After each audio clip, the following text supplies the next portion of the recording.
So this is what I learned after having no phone for over 90 days.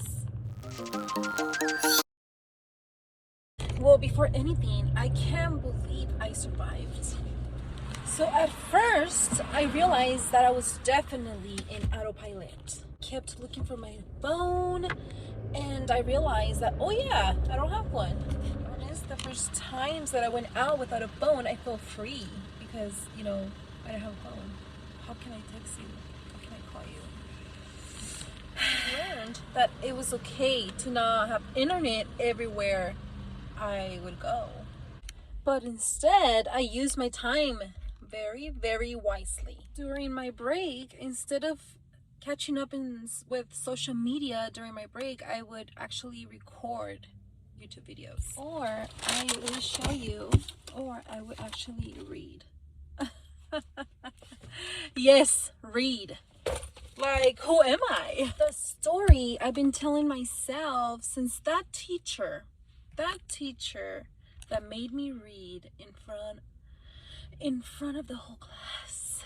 At that moment, as a little girl, I decided that I hated reading. I did. I accepted that I hated reading for the rest of my life, I think. I don't know, but I definitely decided that I hated it.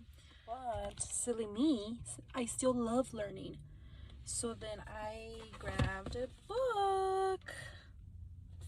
So I grabbed a book and I started reading. Because of course, no phone, no smartphone. This is my new entertainment, and you see, I annotate because I love books now. Who am I for real? I don't recognize myself. Oh my god, I discovered that reading is so much fun. Growing up, I would never finish a chapter book. Like, no, I would never. Why? Now, my new story, I love reading. And I love books, and books love me. We're in love with each other. Now, I'm so excited to read.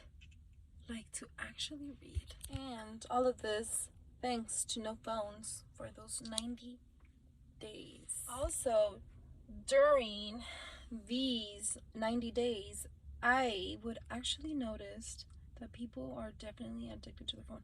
Like, literally, they're always on their phone, and I would be literally with no phone. Of course, I have no phone. So I actually had time to look up and pay attention to others. Like, just well.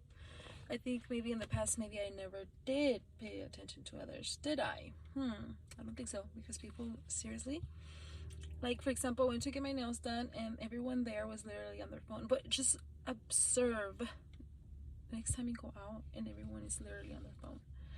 And to be honest, I feel like we do it out of habit, because the first days without a phone, I literally was like looking for it, and I would panic, like that little panic attack, like did I lose my phone? Because of course they're pricey. I had an iPhone, so I was thinking, like, did I just lose it? During these 90 days, I discovered that for sure I could survive. I survived. I can't believe that I did survive, but I did survive. I learned to take time more seriously, and also I learned to take, like, if I ever go back to buy a phone, like an iPhone, and have internet access 24 hours a day, I would definitely try to limit myself. I feel like I should, definitely. But I do appreciate to be in the present moment, because now everywhere I go, I have no phone, right? So everywhere I go, I'm forced to live in the present moment, because I cannot be looking at my what phone? What phone? With this experiment, I discovered that for sure we have time, and excuses are definitely lies. And now I just have to take action now, because I see the truth now, and I know our excuses are lies, and we say that we don't have time to do our things that we have to do, but the reality of the fact is that we do have a lot of time. A lot. We're just wasting it.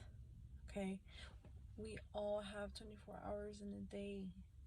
There's not like one person has more hours than another.